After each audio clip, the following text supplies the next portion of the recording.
Taarifa hii ya habari ni kwa udhamini wa kampuni ya kutuma na kupokea pesa Fizi One.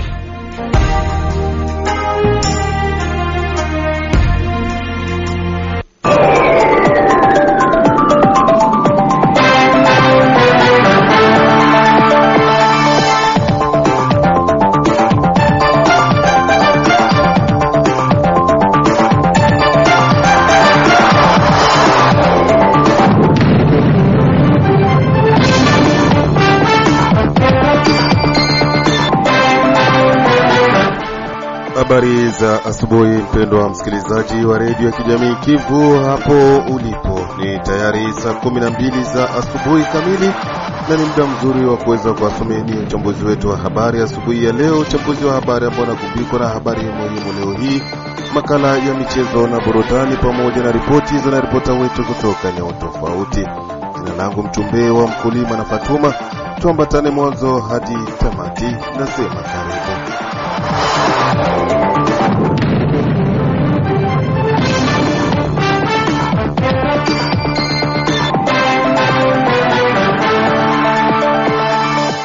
Na kama nilivyokujuza kuwa uchambuzi wetu wa habari unakuwa kigubikwa na habari muhimu leo hii. Na za leo asubuhi mwenzangu Izake Mulucha Ashibe anatusomea. Asante sana mchumbe wa mkulima na Fatuma. Hizi hapa ni habari muhimu katika uchambuzi huu wa habari. Baraka mifuko 84 ya unga wa ngano kupelekwa. Hayo ni matokeo ya kitendo cha wizi kilichoendeshwa nao watu ambao bado kujulikana usiku wa kucha Ijumaa ya 26 Septemba 2025 mjini Baraka katika kata la Kalinga Sida. Huko Uvira, kuondolewa kwa Vitali Kamere kama spika wa bunge hakuwezi kuhasiri kitu juu ya usalama mashariki mwa DRC, ndivyo amesema mwanaharakati wa siasa jimboni Kivu ya Kusini Andre Bedunia, ambaye ameomba kwa raia kuwa na matumaini nao wazalendo wanaokesha usiku na mchana juu ya nchi. Na Butembo, vifo vya watu kufariki kwa kujinyonga vimeorodheshwa kwa kiwango kikubwa kwa sasa ndani ya maeneo ya Beni, Butembo na Lubero, na ambako vyanzo vingi zaidi vya kujinyonga vinakuwa havijulikani. Tutamsikiza Dhango Simuvishwa kwenye ripoti hii. Na hizo na habari zingine nyingi ndizo zinautengeneza uchambuzi huu wa habari. Naam, asante mwenzangu Izake Mulucha Ashibe kwa habari muhimu asubuhi ya leo. Acha sasa tuingie kwa undani wa habari zetu, tukianzia na mji wa Baraka.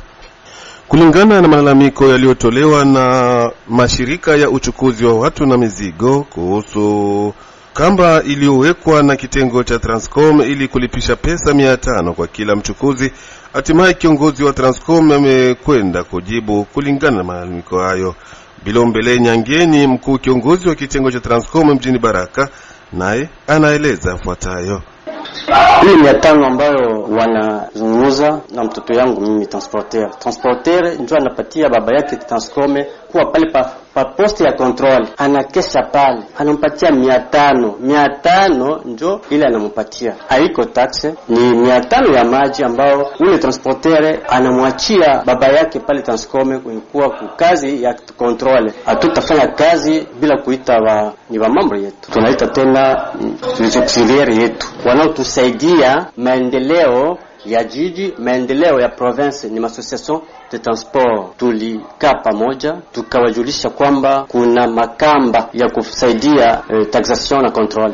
Association tulikana chini, badala ya kumaliza na mea tukaanza kuongeza na wale wa transporteur. Tambue kwamba kamba iko fasi fulani ni ya Transcom, kamba iko fasi fulani na Transcom, na inafanya kazi fulani walitambua, tulikuwa na wenyewe. Mimi naelezea wa transporteur ni wa bonne yetu, si Transcom ni wa partenaire yetu, wa kompanyia yetu ya maendeleo. Kamba yote ile ambayo mnaona komine ya Kalunja iko paka soko ya Kalunja ni Transcom, mheshimishe, ile ni sawa na zingine paske inafanya kazi anayojua yeye transporteur. Kamba nyingine inaruhusiwa pia kutia iko pale Msimbake hivi na Transcom, waheshimishe, ni ya baba yao Transcom. Wazo la mwisho na pendekezo pia ni kusema ma association wa transport waungane wao pamoja, maelewano iwe pamoja, wasikue na malumbano. Daima katika mji wa Baraka ni kwamba mifuko 84 ya unga wa ngano kupelekwa. Hayo ndiyo matokeo ya kitendo cha wizi kilichoendeshwa na watu ambao bado kujulikana hadi kwa sasa, usiku wa kucha siku ya Ijumaa ya tarehe 26 Septemba 2025 ndani ya kata la Kalingaside mjini Baraka. Bwana Alimasi Ramazani maarufu Baba RC, ambaye ikiwa ni muhanga wa kitendo hicho, amehakikisha hapa kitendo hicho cha wizi, huku akivitaka vitengo vya usalama kuongeza mbinu za ulinzi wa raia na mali zake.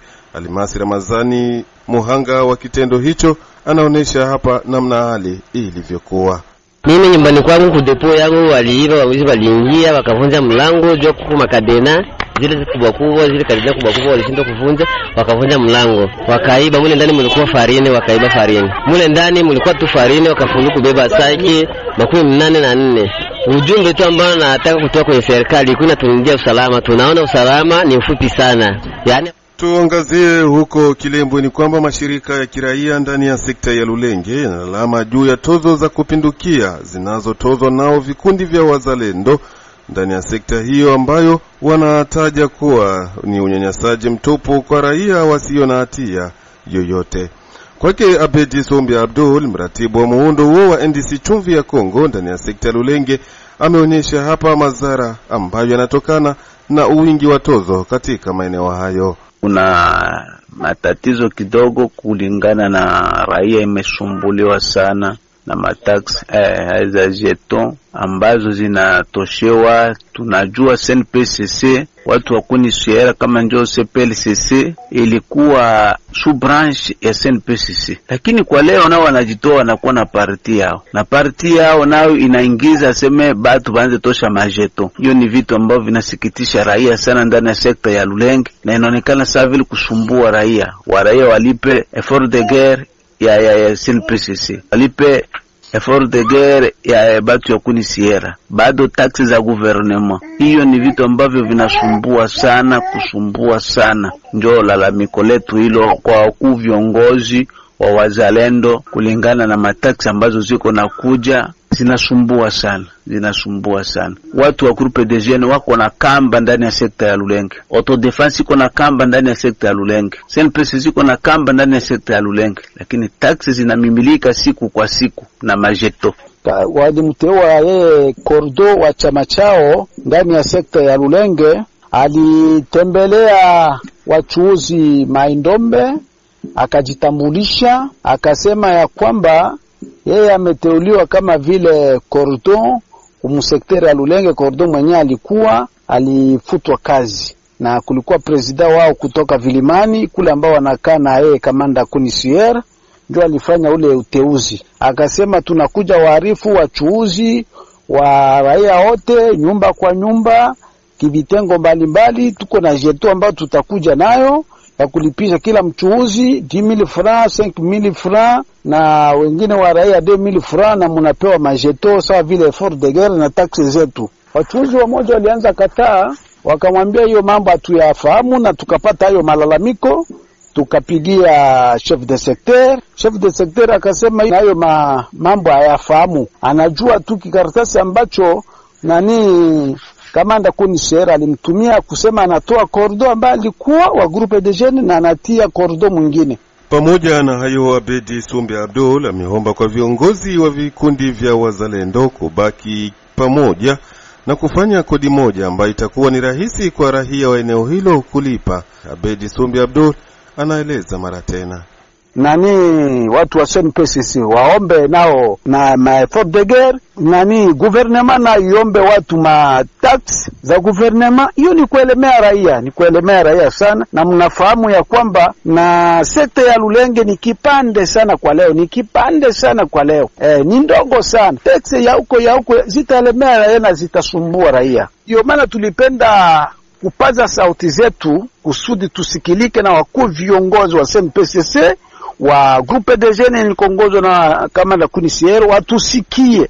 Ingekuwa heri warekebishe zile jeto zao na taxe zao. Kama ni taxe aseme wao wote wanatembelea wa pamoja, watagawanya, ni sawa, hatutakataa, kwa sababu tuko wakati mbaya na wakati wa agression. Ni lazima tusaidie vijana wetu, lakini kakuwa hawa watitokeze, raia itashindwa. Raia inaelemewa sana na mizigo. Raia inaelemewa sana Na huko Uvira, kuondolewa kwa Vital Kamerhe kama spika wa bunge hakuwezi kuathiri kitu juu ya usalama mashariki mwa Kongo. Ndivyo amesema hayo mwanaharakati wa kisiasa jimboni Kivu Kusini, Andre Biadunia Mashaka, huku akiwaomba raia kuendelea kuwekea matumaini kwa wazalendo wanaokesha juu ya nchi. Mtazamo huo ameutoa kutokana na maoni ya wamoja wanaozani huenda kuondolewa kwake yaweza kuwa na vinyume vingi hapa nchini, hasa kipindi hichi nchi iko katika changamoto ya kivita. Andre Biadunia Mashaka anazungumza nasi. Niseme tu kwamba kutoka ya Kamerhe ku presidence ya Assemblée nationale hakuna hata entité moja itakuwa mdanger, parce que depuis ima evenement à moins que Kamerhe alikuwa anasaidia da l'ombre bazalendo, mais mimi binafsi sijawahi kuona msaada ya Kamerhe yeneko consistent apare vile machakula, maharagi na vitu vingine. Sijawahi kuona sur le plan appui logistique kwa wazalendo ya kusema kwamba wanaweza kufanya kitu. Amweke alikuwa anaifanya kwa Walungu, me hapa kusid sijawahi kuiona. Ya pili, eske bata exclure sijui president iko na mission ya ku exclure espace Swahilifone. Matractations ziko zinafanyika leo ku niveau ya Kinshasa, ziko zinaonesha kwamba juu inyo sacré isigabulike mara pili, bako tu obligé kutafuta mwingine mwenye alitoka ku Nord Kivu au ku Sud Kivu.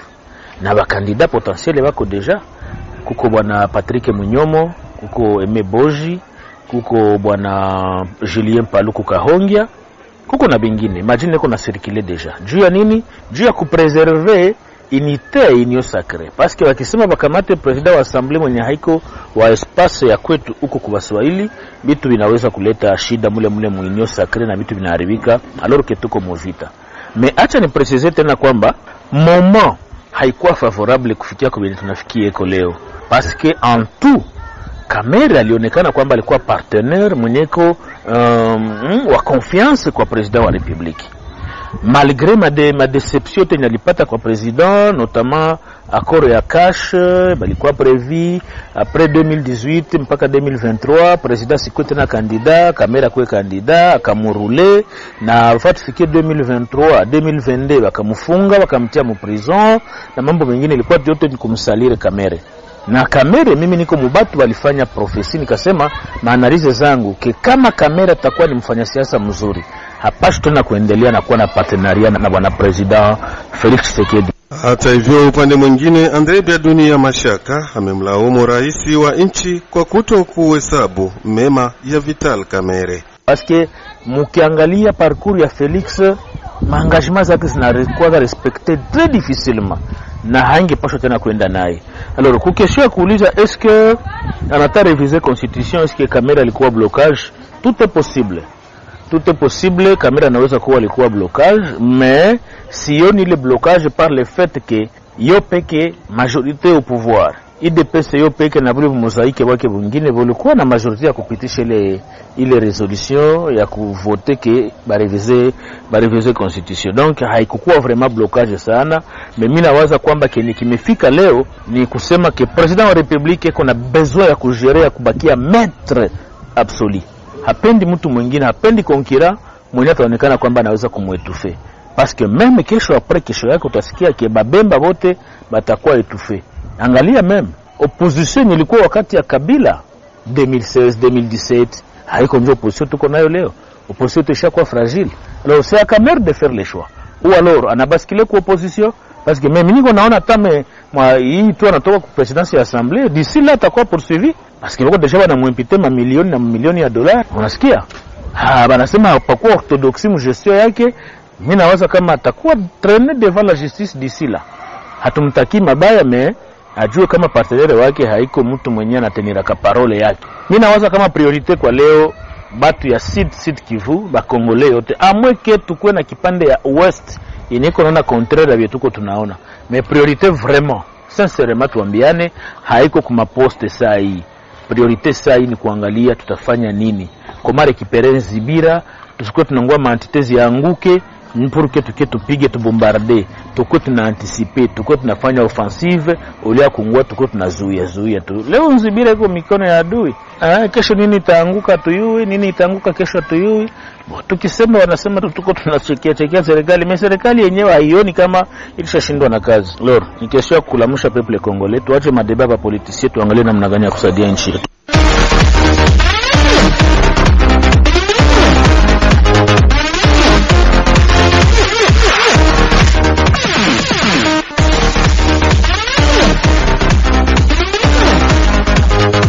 Na hivi sasa namkaribisha mwenzangu Omari Makelele Ozil kwa habari za michezo. Karibu Ozil. Na barabara kabisa msikilizaji wa Radio Kijamii Kivu Baraka. Leo katika habari za michezo kama kawaida nikukumbushe kuwa anavalia namba 14 mgongoni yake mchezaji Victor Gyokeres. Katika habari za michezo tuanzie katika mji wa Baraka ni kwamba ifikapo siku ya Jumamosi ya tarehe 27 Septemba 2025 kutapigwa mechi ya kirafiki katika uwanja wa Lumumba ambako klabu ya OC Masanzi Tinjahua watawakaribisha vijana wa Academy Michel. Lakini mtanange huo utakuwa ni wa kuendelea siku ya Jumapili ya tarehe 28 ambako Academy Michel watakuwa na nafasi sasa ya kuwapokea vijana wa OC Masanzi ni katika uwanja tu huo wa Lumumba. Tukumbushe kuwa hiyo ni katika hali ya kuandaa msimu mpya wa 2024-2025. Na vile katika habari zingine ni kwamba kocha wa timu ya taifa ya Jamhuri ya Kidemokrasia ya Kongo Mfaransa Sebastien Desabre ametangaza rasmi kikosi cha wachezaji 25 watakaopambana kunako michuano ya kombe la dunia mwaka 2026 huko Marekani, Mexico na Canada. Wachezaji hao ni pamoja na magolikipa watatu akiwemo Timothy Fayulu, Lionel Mpasi pamoja na Dimitri Berthold.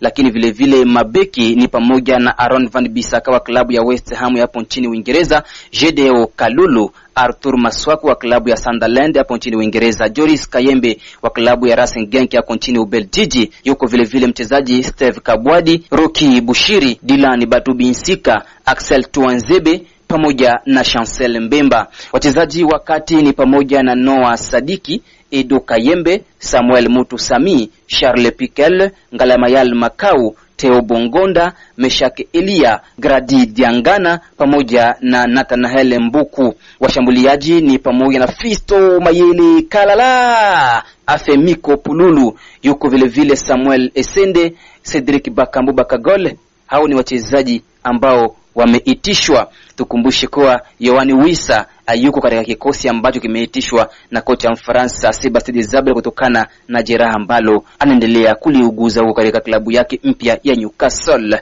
Tukumbushe kuwa tariki 10 Oktoba timu ya DRC watapambana vikali dhidi ya timu ya taifa ya Togo.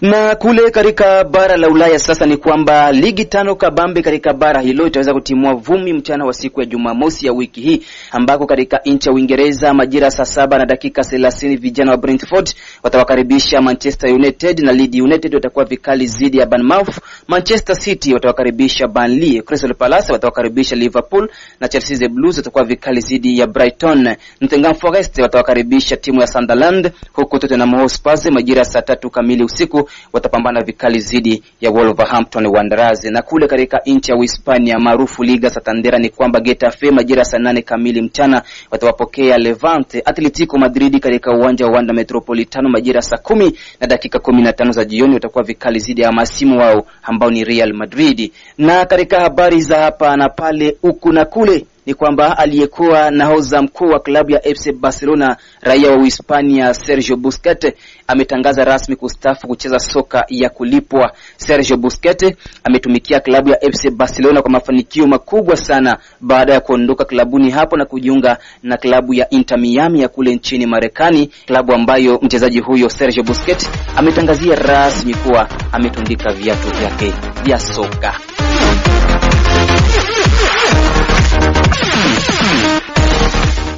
Asante Omari Makelele Ozil kwa habari za michezo. Msikilizaji, tayari ni saa 12 za asubuhi na dakika 19 kwenye studio zetu za Radio ya Kijamii Kivu. Unaendelea kusikiliza uchambuzi wetu wa habari asubuhi ya leo. Kampuni Fizon Baraka, Mboko na Nisisi ni rahisi kutuma na kupokea pesa cash pote ulimwenguni bila usumbufu.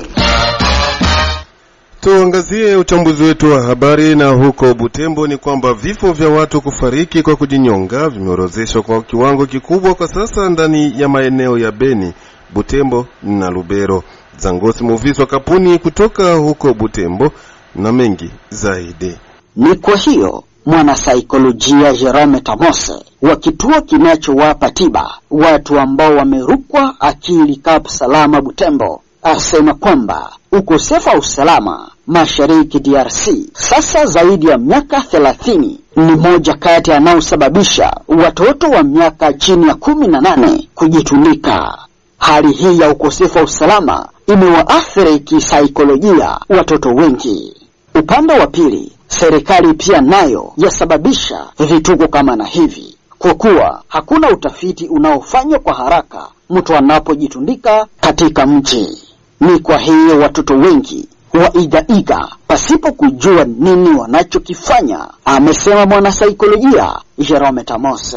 Tujue kwamba shida ambazo zinafikia nchi ambayo ni za vita, ile mazingira machafu yanavunja mioyo ya wazazi, na vile sehemu nyingine itafikia sasa watoto, na watoto wanakuwa na tatizo ya kushindwa hata kuelewa mazingira ya leo ambayo tunayapitia, na nyingine ambayo na wasukuma zaidi sana inakuwa hii hali sasa ya mapicha mbalimbali ambazo kila mmoja wanaona kwa mtandao, kuna video, kuna television nyumbani kwao, hata pembeni ya nyumba kwao kama na hivi. Na ingine chanjo inakuwa wakati mtu amejitundika, watoto wengi wanakuwa tazama namna gani alijitundika kwao, sasa watafaa exercise kwa siku ambazo zinapaswa wafuata. Na hivi ingekuwa mtu tena kwa serikali kuangalia namna gani wakati mtu amejitundika kunako quartier, kuna sehemu fulani, kuangalia namna gani muondoshi mwili kwa haraka ili watoto wasishe wakapata muda mrefu wa kukuja tazama. Ni kwa hiyo ashauri wazazi kuwa na mahusiano ya karibu na wanao katika malengo ya kujua matatizo yao yanayowakumba. Nikiripoti kutoka Butembo, Nzankosi Muviswa, Radio Kivu Baraka. Nchi ya Qatar imejitolea kutoa zaidi ya dola za Marekani milioni 29 ili kuimarisha elimu na ukingo wa watoto wenye kuathiriwa na mzozo wa kivita mashariki mwa Jamhuri ya Kidemokrasia ya Kongo. Mwenzetu Safari Dilo Alimasi na ripoti kamili. Naam, katika hali hiyo kubwa na kushuka kwa ufadhili wa kimataifa kwa sababu ya kupunguzwa kwa bajeti na kujitenga kwa wafadhili wakuu, Jamhuri ya Demokrasia ya Kongo inaweza kutegemea msaada wa Qatar kukabiliana na hali ya kibinadamu inayosumbua eneo la mashariki. Wakati mzozo mashariki mwa DRC unaathiri vibaya elimu ya watoto, Wizara ya Mambo ya Nje ya nchi ya Qatar inatangaza uimarishaji wa dola za Kimarekani milioni 29 kuunga mkono sekta hii ya kimkakati ya maisha ya taifa. Waziri wa nchi katika Wizara ya Mambo ya Nje, Dr. Mohamed bin Abdulaziz bin Saleh Al Khulaif alithibitisha kujitolea kwa Qatar, ambako jukumu lake katika msaada wa amani na utulivu utaruhusu mashirika ya kibinadamu na wafanyakazi wa kidiplomasia pamoja na wafadhili wa kikanda na wa kimataifa kufikia vyema idadi ya watu walio hatarini mashariki mwa Kongo. Mbali na juhudi zake za upatanishi, Qatar inaendelea kuongeza misaada ya kibinadamu na misaada ya maendeleo. Kupitia mfuko wa Qatar wa maendeleo kwa kushirikiana na UNICEF, Qatar imetenga zaidi ya dola za Kimarekani milioni 29 ili kuboresha upatikanaji wa huduma za elimu na ukingo wa watoto walioathiriwa na mzozo wa DRC, alisema Alhamisi 25 Septemba huko New York, kando ya kikao cha 80 cha mkutano mkuu wa Umoja wa Mataifa Mohamed bin Abdulaziz bin Saleh. Kuongezeka kwa mzozo, mapigano ya ndani, uhamiaji wa kinguvu mashariki mwa Jamhuri ya Demokrasia ya Kongo hunyima elimu kwa watoto zaidi ya milioni katika jimbo la Ituri, lilionya shirika la Umoja wa Mataifa. Kulingana na mfuko wa watoto wa Umoja wa Mataifa UNICEF, katika data zake zilizochapishwa mnamo Mei mwaka huu, zaidi ya shule 290 zimeharibiwa mwaka huu katika mkoa huo, na hivyo kuzuia watoto karibu 130,000 kupata kozi. Hii inaleta jumla ya watoto milioni 1.3 wasiosoma huko Ituri. Katika mashariki mwa DRC, ikiwemo majimbo ya Ituri, Kivu Kaskazini, Kivu Kusini na Tanganyika, idadi ya watoto walioathiriwa na mzozo na walioacha shule inazidi milioni 1.8. Uachaji huu wa shule unatokea katika hali ya usalama mdogo katika majimbo ya mashariki mwa DRC. Wakati wa miezi 4, angalau watoto 205 waliuawa. Kulingana na UNICEF, ukiukwaji mkubwa pia ufanywa dhidi ya watoto, haswa visa vya utekaji nyara, kuwaingiza kwa nguvu ndani ya jeshi, unyanyasaji wa kijinsia, kuajiri na kutumiwa na vikundi vyenye silaha viliongezeka kwa 32% ikilinganishwa na kipindi kama hicho cha mwaka uliopita. Katika kiwango kingine, utapiamlo sugu unazidisha mzozo huo. Zaidi ya nusu ya watoto chini ya umri wa miaka 5 ni waathiriwa. Mnamo mwaka 2024, UNICEF iliwatibu watoto karibu 19,000 waliokuwa na utapiamlo mkubwa katika jimbo la Ituri. Mnamo 2025, lengo ni kufikia watoto karibu 40,000, lakini theluthi moja tu ya maeneo ya afya kwa sasa yana huduma za lishe kwa sababu ya ukosefu wa fedha. Kwa upana zaidi, shirika la Umoja wa Mataifa linakumbusha kwamba bila fedha za ziada za haraka juhudi hizi hazitafanikiwa. Kwenye wito wa fedha wa dola milioni 57 zilizotakiwa ili kujibu shida mashariki mwa DRC, UNICEF ilipokea karibu milioni 22 pekee. Tukamilishe habari zetu kwa asubuhi ya leo na habari za huko Burundi. Ni kwamba kesi inayokabili chama cha kisiasa cha SNL ilikuwa imepangwa kusikilizwa Septemba tarehe 25 mwaka huu, imesogezwa mbele kwa muda wa miezi 3 baada ya washtakiwa kuto kujiripoti mahakamani. Bukuru Elias Daniel ni mwanaripota wetu wa huko Burundi na ripoti kamili. Simoni Bizimungu, katibu mkuu wa chama cha SNL chini ya Agathon Rwasa, anasema kwa kutofika mahakamani kwa washtakiwa ni njia mojawapo ya kudidimiza kesi hiyo. Nagomba nibutsa abantu ko dufise urubanza rw'umugambwe SNL, aho umugambwe watwewe nawo ugahabwa abandi bantu twayituye. Rero niwakumbushe kuwa watu tuna kesi ya chama baada ya SNL kupewa watu wengine kinyume cha taratibu. Tulikata rufaa ili mahakama ipite upya kuhusu ukiukwaji wa sheria. Leo tulikuwa tumefika mahakamani, lakini kilichotushangaza ni kwamba tuliowashitaki hawakufika mahakamani. Hiyo ikiwa inaonyesha kuwa ni kama njia ya kutaka kutidimiza kesi. Mahakama imetupangia tarehe nyingine na tutarudi mahakamani baada ya miezi 3. Maana yake kesi itasikilizwa mwezi wa 12 mwaka huu. Ingawa tarehe tuliyopewa itakuwa siku ya Krismasi, lakini mahakama imesema kesi itaweza kusikilizwa Disemba 26 kwa sababu tarehe 25 itakuwa ni siku ya mapumziko. Kuendelea kusogezwa kwa kesi mbele ni kama washtakiwa hawana ukweli, ndio maana wanakwepa kufika mahakamani kwa visingizio fulani. Tunachoiomba mahakama ni kufanyika kila inawezekana ili kesi hiyo iweze kusikilizwa na kutolewa hukumu, maana ndio majukumu ya mahakama kutoa haki kwa muda mwafaka uliopangwa kwa mujibu wa sheria. Nuko ibishoboka byose bikorwa kugira ngo urubanza ruve mu nzira, kuko nico sentare ibereyeho gutunganiriza abayituye imanza zigahera hakiri kare mu kiringo gitekanijwe n'amategeko. Ni kiripoti kwa niaba ya Radio Kivu Baraka kutoka nchini Burundi, Bukuru Elias Danieli. Na kupitia ripoti ya mwenzetu Bukuru Elias Daniel kutoka huko Burundi, ndiko ambako tumetamatisha uchambuzi wetu wa habari asubuhi ya leo. Shukrani kwako msikilizaji kwa kutufuata mwanzo hadi tamati. Shukrani pia kwa waandishi wenzangu waliokusanya uchambuzi huu. Na mshukuru vile vile Merci Mbele Chimohiz alikuwepo kwenye dawati na mitambo. Jina langu mchumbe wa mkulima na Fatuma, na kutakia siku njema.